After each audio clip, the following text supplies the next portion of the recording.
Hi guys, I'm here with an absolutely amazing artist, Danessa. And Danessa, it's so good to see you here at the Art Summit. So how did you start your career? Can you share? Sure. For me, my story is very unique. I'm very much an accidental makeup artist. I wasn't a child who thought their whole life that they wanted to be a makeup artist. I actually wanted to be a teacher. And I took a very traditional corporate approach to building a career because I was the first person in my family to ever go to college. You know, I was that one who was supposed to make a difference for everyone. So I tried to keep things very traditional. And I worked corporately for a long time. There was a company that I worked for. I was doing marketing for them. I was the VP of marketing, and the owner came to me and he said that he didn't want to do this anymore. He wanted to do real estate. He was tired, and that he was closing the company down in about 30 days. And that was a life-changing moment for me. You know, up until that point, I've always did what I thought I was supposed to do. And I just took it as an opportunity to do something I was passionate about. I always was drawn to art and artistic things, beautiful people. And my last position at working in publishing, I saw hairstylists and makeup artists. They hired them all the time for photo shoots, and they were the cool people. And you want to be part of that. Yes, I wanted to be, you know, one of the cool people. And I think the thing that stood out to me the most is that they just felt so free. They dressed the way they wanted to dress. They had their own personalities, and no one cared. They just were who they were, and people just appreciated them for their art. So I just decided then that I was going to be a makeup artist. Awesome. Yeah. How awesome is that? And then, did you go to school for that, or you self-taught? No, I'm self-taught. Interesting, I'm a single mom. So when I found out that I was going to be unemployed, I needed to hold on to every penny.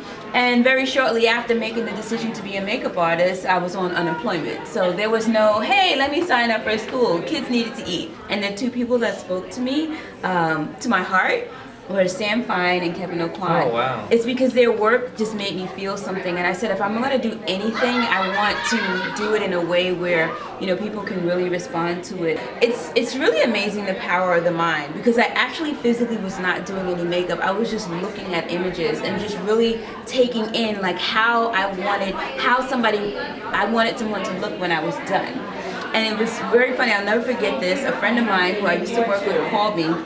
And she said one of her friends are getting married, and they're not really, you know, a makeup person. And if I was a makeup artist, then she wanted me to do her wedding. And I will never forget that Thursday I got my unemployment check, and I took half of it. Half went to groceries, and the other half went to makeup. Wow. I didn't go to the department store. I went to Walgreens and built a kit. On Thursday and Saturday, I did my first makeup job at that wedding. And it was a very interesting day, but in the end of it all, they liked it, and it all started from there. Wow, that's wonderful. And you know how lucky it is now. Even that, you know, self-taught and then, you know, makeup from Walgreens. Now, can you imagine that if you get that kid, the professional kid now these days, because I know younger generation right now, we have so much stuff that on your hands right now, and you even have a makeup school to go to now. So that even take them further more in the future. Absolutely, as well too, absolutely. There definitely was not a lot of resources available when I started to do makeup, and there weren't people that you can go ask questions to. Like if you found another makeup artist, they tend to be very closed because they were like, no, this is mine. You kind of figure it out for yourself. Read the books. You know what I mean? And it's such a different industry right now. What's so cool to see you, because you teach. I mean, you travel around the country and teach artists now these days. How amazing is that? How do you get to that point? Well, I have to tell you, it's the most fulfilling thing that I do. And I say that because when I first started doing makeup, it was really hard to find help. It was extremely hard. And I would do jobs and people would like cover up their products and put tape around it because they didn't want you to know. It was that kind of space. And I always said if I ever had any degree of success in makeup, that I would always tell everybody everything that I knew. That's amazing. And that's what's really cool now. I just found out that you are a creator for your own lashes. Can you talk a little bit about that? Yeah, it's so interesting. So the last, I would say, 7 or 8 years, in addition to doing makeup, I've also been doing product development. I do it in prestige, and I do it for beauty supply store brands, you know, on every level, and it's something I am very passionate about. And I really wanted to create something that was my own. you know, that had my own voice. And I believe lashes, you know, it's a feeling that people get when they put on a lash. You can have no other makeup on, you put on a lash, suddenly, you know, your back is straighter, you're more confident, everything is lifted, and you're lively. And I love how they make people feel. And I also, from an artist perspective, I love the transformational aspect of it, because you can literally lift, shape, create anything you want with the lash. What's next to me? You know, the lashes are a big deal for me, and what it's allowed me to do is to like expand my reach.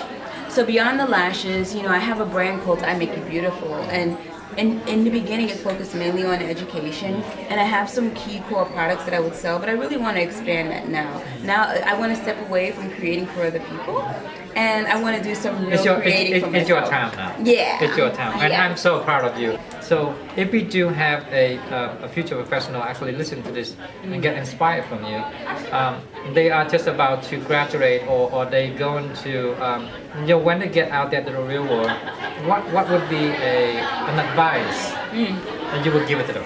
Wow, there's so many things I would say, but I think the biggest thing for me is trusting in your own voice. What I found as an artist and just traveling around the world talking to other artists is that they like to look from left to right. And if you keep looking from left to right at other people, you're never going forward. Stay true to your own voice, stay true to yourself, stay true to your style, and stay committed to like where your energy is and where your passion is when it comes to your artistry. It's not about duplication, it's about creation. So be creators. That was beautiful. Thank you so much for Oh, sharing. you're welcome. Thank you. Thank you so much. I love you.